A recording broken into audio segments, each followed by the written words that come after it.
Hey guys, welcome back to my channel. It's your girl Kaylee and I'm back with another video. This video is going to be a short video about how to teach in Dubai and 5 tips plus a bonus one on what to do once you get here.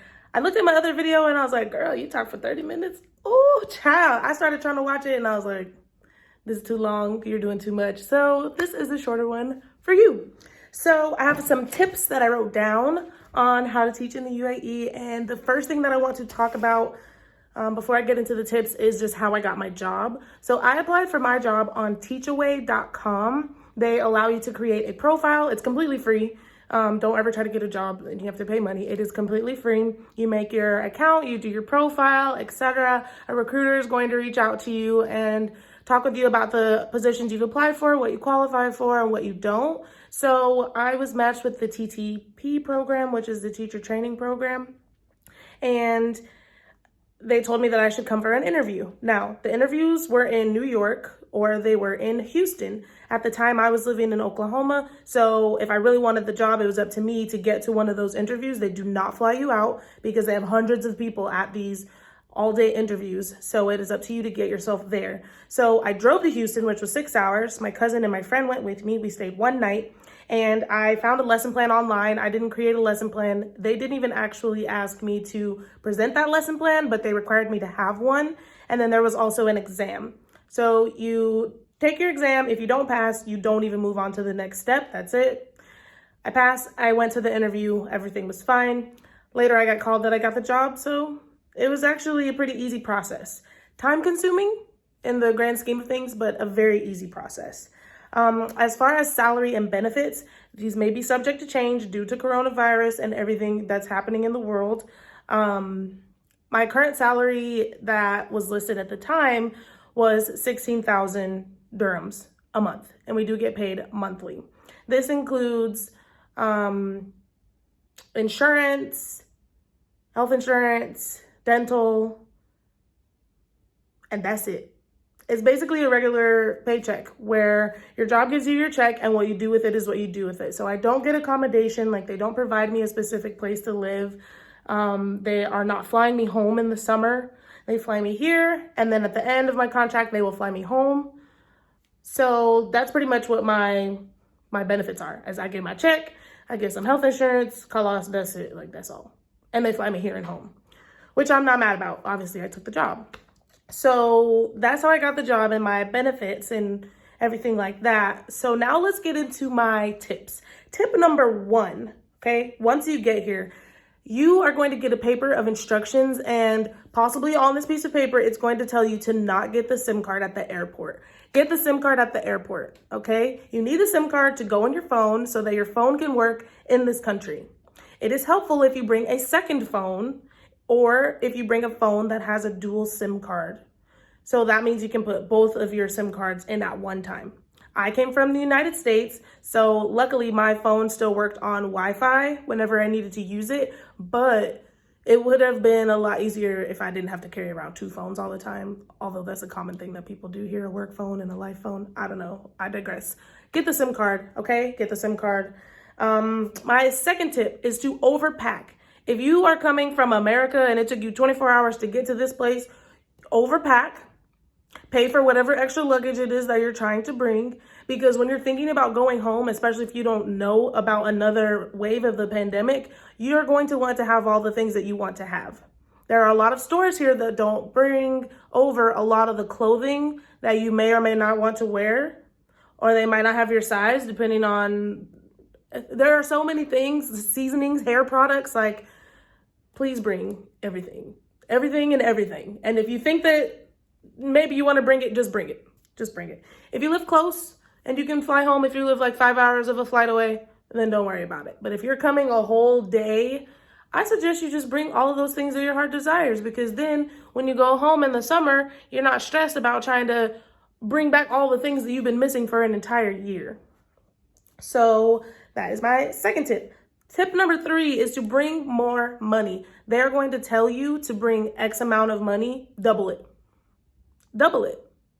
Because when you get here, things might be not what you anticipated them being, okay?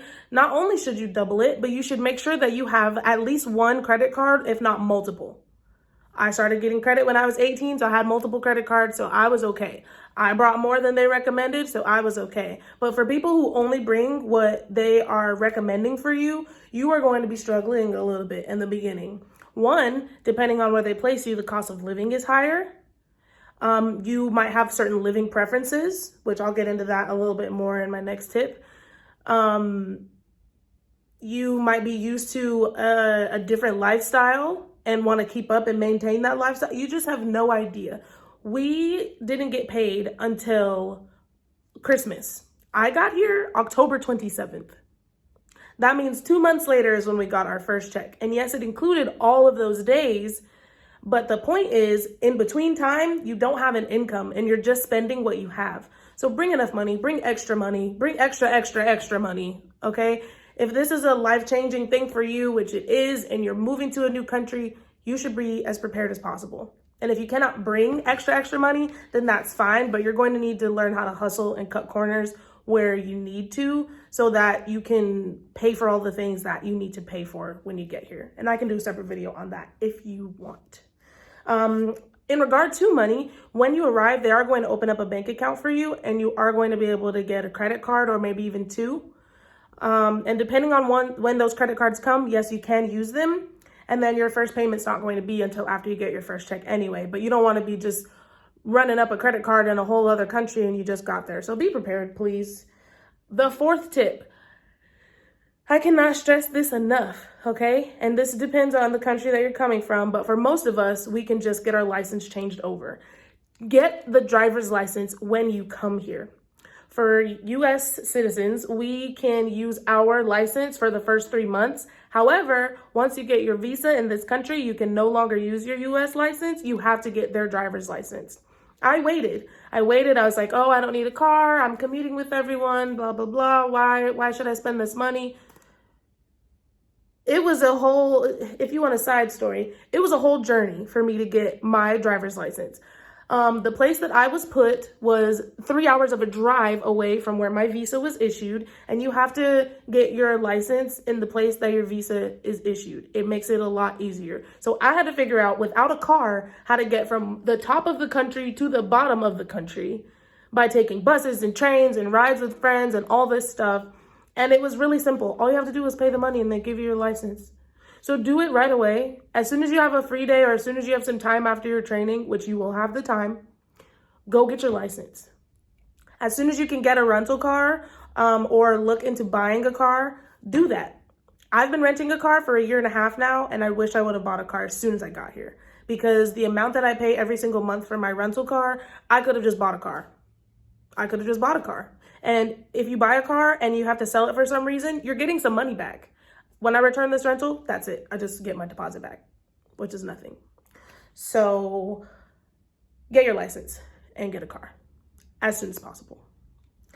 Tip number 5 is to live and commute with your group. When you arrive, there are going to be hundreds of you in the same hotel, multiple of you on the same bus, getting there at the airport at the same time. So just make friends with people. And once your time is up at your hotel, because it will end abruptly. We had like 1 week in this hotel, and then we had to all of a sudden have a place to live in a new country. So make friends with your group. Find people to live with. We ended up sharing a 2-bedroom with 4 of us, and it was fine. We had a little twin bed in each room, and it was only for the duration of training, and then you can do whatever you want after that. Because keep in mind, you haven't been paid yet. So why are you going to get this extravagant place to live? Unless you have it like that, by all means, do you. But, cut costs where you can. And then you become closer with those people. You've got a network. You've got like a little family that you're building. We had 7 or 8 of the apartments in the building that we stayed in. So it was a group of us. And then we got a van. We hired a guy to drive us to our training and home every single day. And so we were able to cut costs that way, but still get your license. And, it worked out. When you want to go out and do stuff, you've got people with you. When you want to go somewhere or explore or do whatever, you've got people with you. Of course, you can do things solo, but there are so many things that you can do and think of when you've got a lot of minds together and you're all like-minded. You left your country by yourself to come here. So band together, stick together. Now that it's been coronavirus and we work from home, I can talk about that in another video. I have been able to travel all across the country to see a lot of my friends. And you don't make friends unless you make friends. So boo-boo, make the friends. Make the friends. Why not? My last tip is a bonus. And I think it might be one of the more important ones, is that you should be patient and you should be open-minded. You are moving to a brand new country that maybe you've never been to before. I didn't even know where this place was on the map before I got here. And things are not going to be what you're used to, and they're not going to be at the pace that you're used to. They're not even in the language you're used to. So you just need to make sure that you come with an open mind and that you are patient. Like I was telling you, it took us a whole time to get paid. Be patient for that. Be prepared to hear that's just the way things are, and that's that. Like when your mom says, because I said so, that's that on that about that. That's just what it is. And there's no go above and talk to someone else. No, that's just how it is. And we are going to be patient. We understand things are different. And if it takes time, it takes time. That's it. Woosah. The last part that I want to add to that about being open-minded is if you get placed in the Teach Away TTP program and you work for the Ministry of Education, your training is going to be in one place, and when your training finishes, you are going to be placed wherever they need you, okay? So you may or may not be teaching the subject that you think you'll be teaching, and you may or may not be in the place you thought you were going to be. A lot of people get placed in a lot of places. So you could either be in the city in the middle of everything, or you could be out in the middle of the desert, like next to Saudi. You could be in Abu Dhabi, or you could be like me, way out in the middle of nowhere in Dibba Fujairah. But you have to be open-minded. The country is small. It can fit in one of the states. So if you needed to drive from the top to the bottom when you have your free time, you can. Wherever you get placed, thank God you have a job. And just go in there with an open mind and do your best. So these are all of my tips and advice that I have for this video. Hopefully it is a lot shorter, is a lot better, is more concise. If you have any other questions that I didn't answer, please leave them below and I will happily make another video for you. I'm going to continue to do these as I know people are applying for jobs now and placements are coming up and things are about to start happening because the school year is about to end. So whatever you want to know, let me know and I will share any knowledge and any insight that I have for you. Thank you so much for watching and I will see you guys soon. Bye.